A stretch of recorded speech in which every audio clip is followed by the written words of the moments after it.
आदरणीय बंधुओं, माताओं व मेरी प्यारी बहनों, राधे राधे।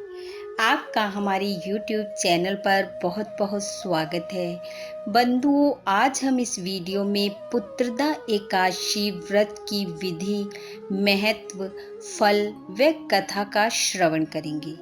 कथा सुनने के बाद यदि आप हमारे चैनल पर नए हैं तो हमारे चैनल को सब्सक्राइब करें, बेल आइकन को प्रेस करें ताकि हमारी वीडियो की नोटिफिकेशन सबसे पहले आप तक पहुंचे।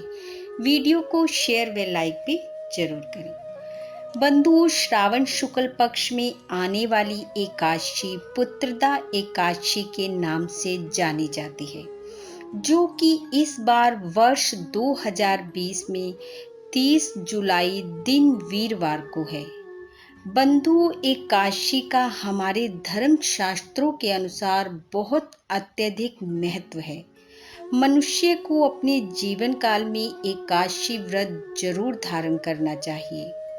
एक तरह से एकादशी का व्रत 3 दिनों का होता है, क्योंकि इस व्रत के नियम 10वीं तिथि की रात्रि से ही प्रारंभ हो जाते हैं, जो कि द्वादशी तिथि पर व्रत के पारण के साथ समाप्त होते हैं। इसलिए इस व्रत को पूर्णतः नियमों का पालन करते हुए पवित्र व शुद्ध भाव से धारण करना चाहिए। श्रावण शुक्ल पक्ष की पुत्रदा एकादशी संतान प्राप्ति व संतान सुख में बढ़ोतरी करने वाली एकादशी है। मान्यता के अनुसार जिन दंपति के कोई संतान नहीं है, वह पूर्ण श्रद्धा व भक्ति भाव से इस व्रत को धारण करें तो उन्हें श्री हरि की कृपा से अवश्य संतान की प्राप्ति होती है। इस व्रत को धारण करने वाला सुबह जल्दी उठ स्नान आदि कार्यों से निवृत्त हो, स्वच्छ वस्त्र धारण करे, श्री हरि को प्रणाम करता हुआ व्रत करने का संकल्प ले। फिर भाव पूर्वक भगवान की प्रतिमा को पंचामृत से स्नान करवाए, पीले वस्त्र धारण करवाता हुआ पीले फूल, पीले चंदन, गुड़, लौंग, इलायची, सुपारी से श्री हरि का पूजन करें। आज के दिन इस व्रत में भगवान श्री हरि को गुड़ का भोग जरूर लगाएं। फिर धूप दीप से आरती करते हुए अपने मन के भाव को उनके चरणों में अर्पित करें। कथा का श्रवण करें। ओम नमो भगवते वासुदेवाय मंत्र का जाप करें। पूरा दिन संयम पूर्वक रहें। एक समय फलाहार लें। फलाहार लेते हुए गुड़ को अपने भोजन में जरूर शामिल करें, क्योंकि आज के दिन गुड़ का सागर लेने का महत्व होता है। रात्रि में भगवान श्री हरि का कीर्तन करें। भगवान की प्रतिमा के समीप ही शयन करें। अगले दिन यानी कि द्वादशी तिथि को स्नान आदि कार्य कर व्रत का पारण करें। पारण में ब्राह्मण को भोजन करवाकर दक्षिणा, फल, वस्त्र आदि देते हुए ब्राह्मण देव का आशीर्वाद लें। बंधुओं, इस प्रकार विधि विधान से एकादशी व्रत धारण करने वाले की प्रत्येक मनोकामना को भगवान विष्णु अवश्य पूर्ण करते हैं।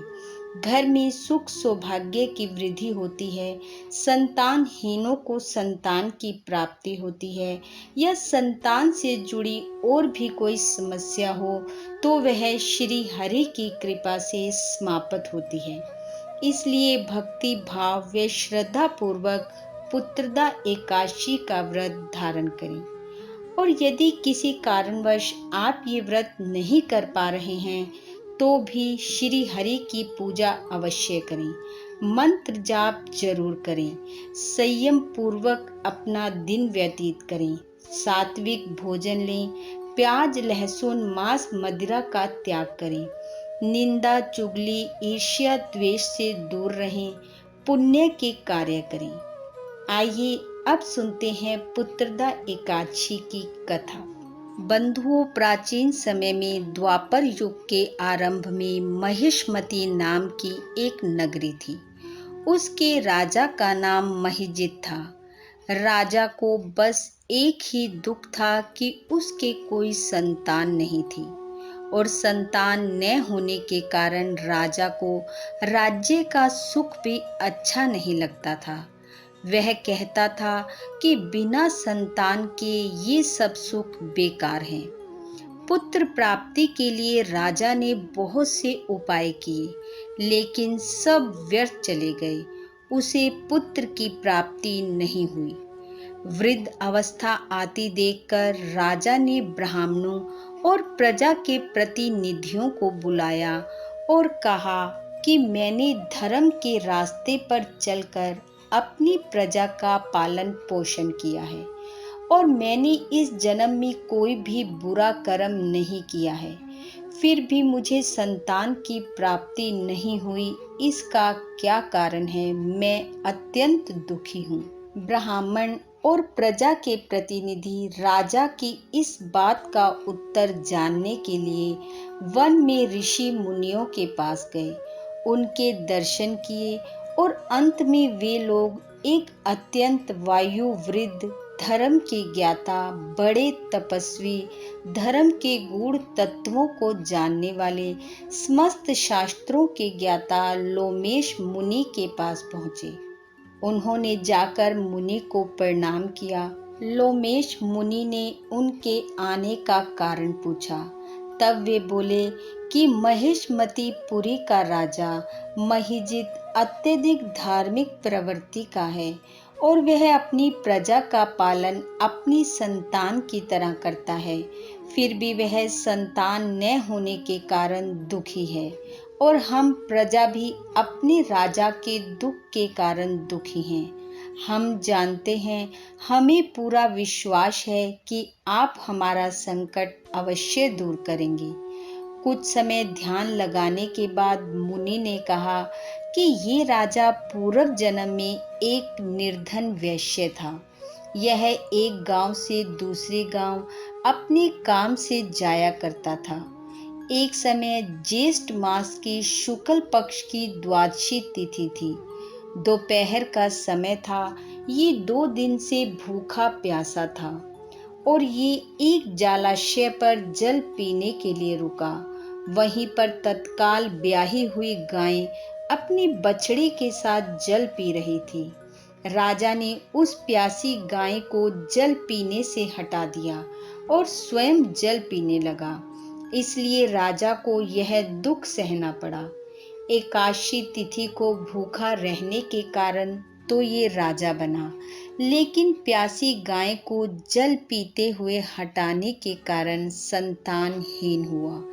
ऐसा सुनकर सब लोग कहने लगे, प्रभु, इसका कुछ उपाय तो जरूर होगा, कृपया कर बताएं। लोमेश ऋषि बोले कि श्रावण शुक्ल पक्ष की एकादशी, जिसे पुत्रदा एकादशी भी कहते हैं, राजा, रानी और अपनी सब प्रजा सहित इस व्रत को करे, रात्रि जागरण करे। इस प्रकार व्रत करने से राजा को पाप से मुक्ति मिलेगी और उन्हें संतान की प्राप्ति होगी। ऋषि की बात सुनकर राजा, रानी व प्रजाजनों ने एकादशी व्रत को किया। व्रत के प्रभाव से रानी को 9वें महीने पुत्र रतन की प्राप्ति हुई। पुत्र पाकर राजा रानी सुख पूर्वक रहने लगे और संतान सुख पाकर वे इस लोक के सुखों को भोगते हुए अंत में वैकुंठ लोक को गए। इस प्रकार संतान सुख और इस लोक तथा परलोक के सुख चाहने वाले को यह व्रत अवश्य करना चाहिए। श्री हरि की एकादशी का ये व्रत आप सबके लिए अति फलदायी हो। श्री हरि की कृपा पल पल आप व आपके परिवार पर बनी रहे। इन्हीं शुभकामनाओं के साथ आप सबका बहुत बहुत धन्यवाद। राधे राधे।